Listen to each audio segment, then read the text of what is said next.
See, when the Israelites rejected God's authority and asked for a human king, they were making a decision that will have consequences to their life, to their generation, and more. They were choosing one over the other, and definitely we have power to, we have the rights, the options to make choices, but the consequence we do not have control over. They made this decision. They made this decision, and of course, God gave them what they want. God will not force anything on you. He will only offer you what He think is best for you. So, in my own life, how do I balance human desire and God's plan for my life? Hmm. As much as I have desire, I believe my life is not mine. And so therefore I give all and I hand over everything to God. In very limited circumstances, there are some decisions we'll make here, and I believe solely that the decision I made are influenced by God.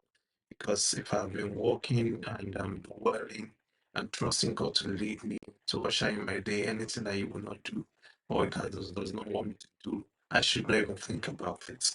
So I believe this is where the balance comes in, and I check it with the scripture, I check it with what I know about God to see if it aligns. If it doesn't align, then it means that's not the way of God and that's not God's plan for me.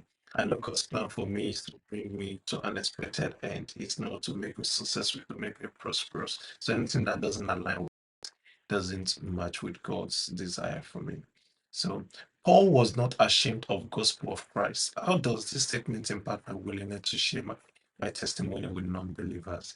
Well, this platform is one of those expressions, the way I'm doing this, whether or not I have views, or whether or not I have one or two views, I'm doing it to push the gospel. I believe sometimes somebody, at least one person will find it. So I am not ashamed of the gospel, and it has impacted my life because it needs not to be ashamed of. It's a good news, and good news deserve to be shared. So that's my conviction, that's my belief. So what about you?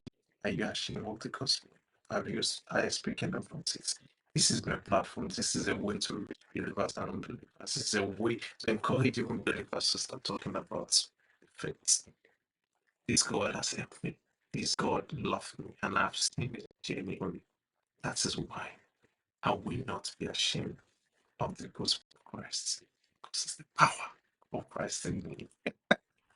I hope you will learn from this session, and may God bless you. And then I'll see you in the next one. I see you, Jen.